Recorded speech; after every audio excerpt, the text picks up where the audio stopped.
జనం శపించబడుతున్నారంట, నువ్వు ఆశ్రయిస్తే వాళ్ళు ఆశ్రయించబడుతున్నారంట, జనమందరూ చెప్పుకుంటూ విన్నారు, మా రాజుగారు కూడా విన్నాడు, కనుక దయచేసి మమ్మల్ని మా దగ్గర మా ఊరు రమ్మన్నారు అంటాడు. ఎందుకని అంటే ఒక సైన్యం వస్తున్నారండి మా మీదకి, వాళ్ళు యుద్ధం చేసి మమ్మల్ని అందరం చంపేస్తారేమో, కనుక మేము చావకుండా ఉండాలంటే మీ దాసులను మమ్మల్ని బ్రతికించండి, మీరు వచ్చి ఒక్క మాట శపిస్తే చాలు వాళ్ళందరూ ఆకు రాలినట్టుగా రాలిపోతారని చెప్తున్నాడు.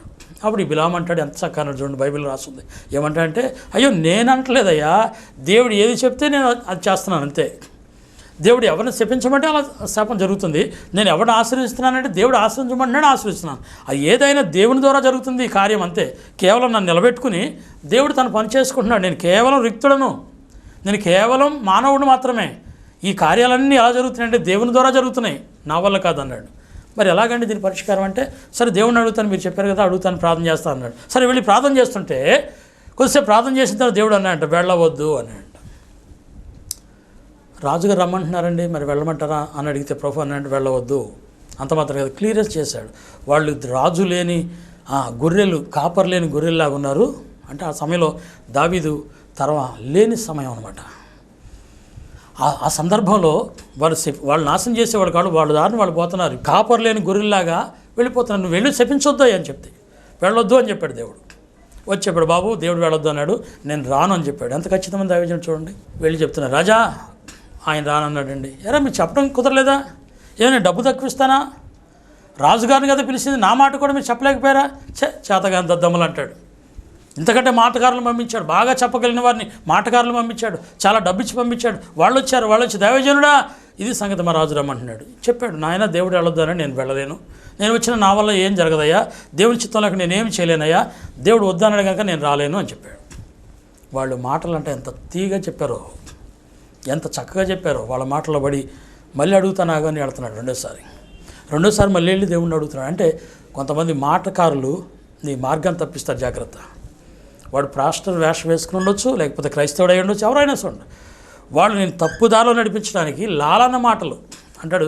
వేసే నోట తేనికారిలాగా మాట్లాడి నిన్ను విశ్వాసం నుంచి భ్రష్టుని చేయడానికి ఎంతోమంది కాపు కాసుకుంటారు, జాగ్రత్త.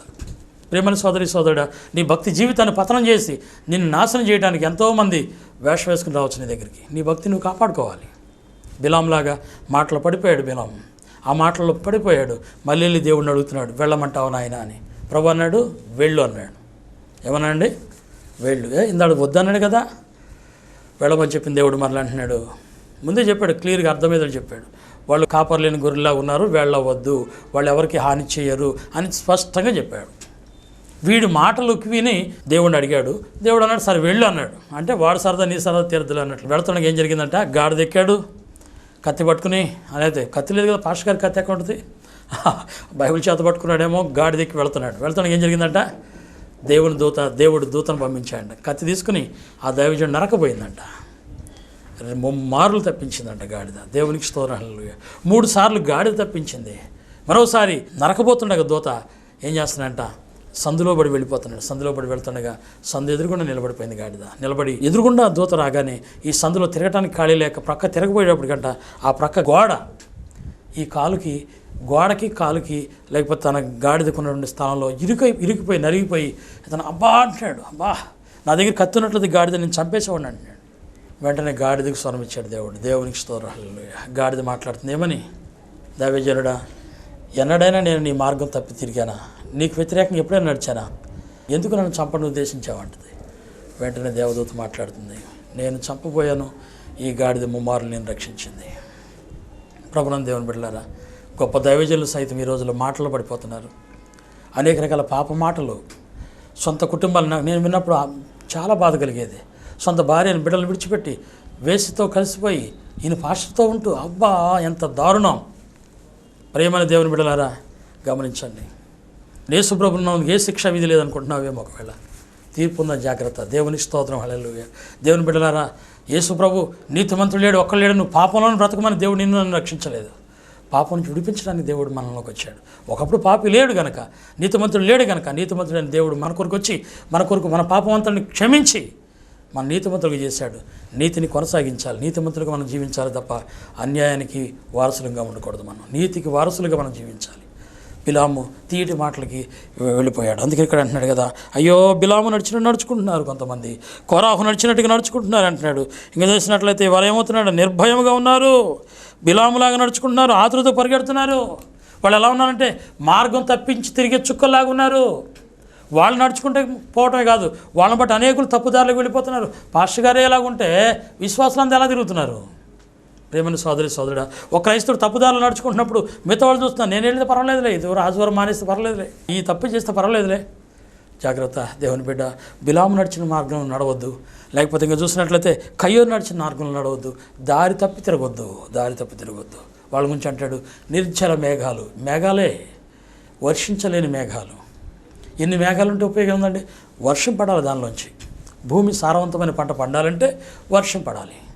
కానీ వీరు ఎలా ఉన్నారండి? ఫలితం లేని మనుషులుగా ఉన్నారు, నిర్జల మేఘాలుగా ఉన్నారు. చినుకు పడదు అనగా దైవజనులుగా ఉన్నారు, విశ్వాసులుగా ఉన్నారు. అయ్యో శాపగ్రస్తమైన జీవితం జీవిస్తున్నారు. వాళ్ళ గురించి అంటాడు, వాళ్ళ గతిని గురించి వాళ్ళు నిందించుకుంటున్నారంట. వాళ్ళని నిందించుకుంటున్నారంట. ఎందుకని నిందించుకోవాల్సి వచ్చింది?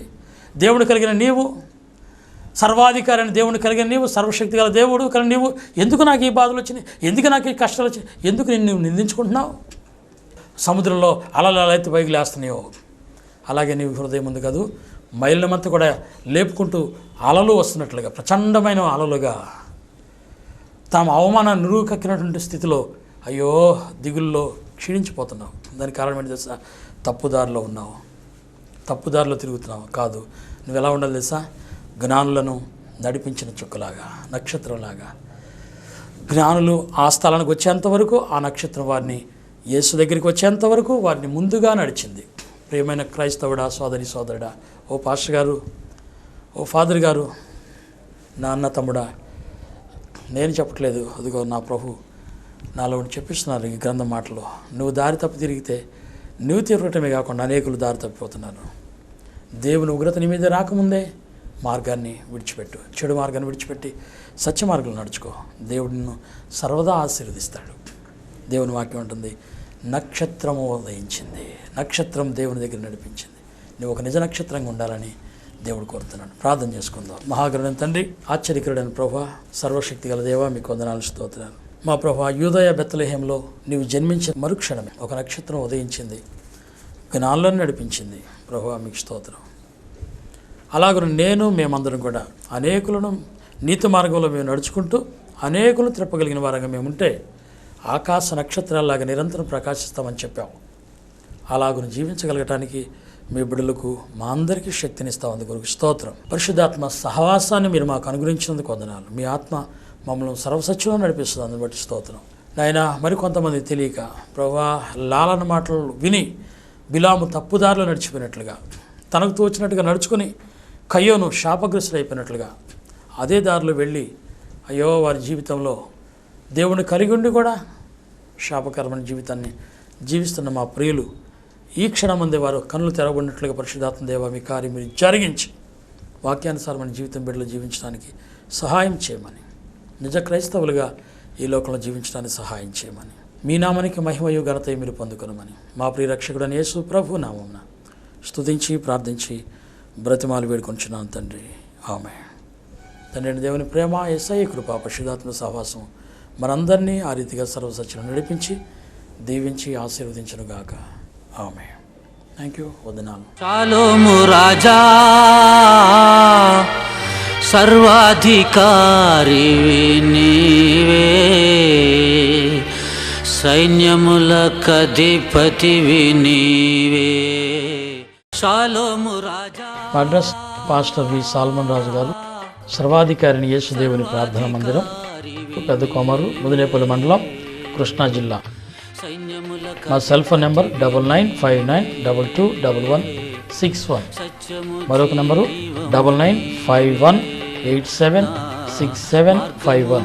సర్వము నీవే యేసయ్యా, నా యేసయ్యా, యేసయ్యా, నా యేసయ్యా.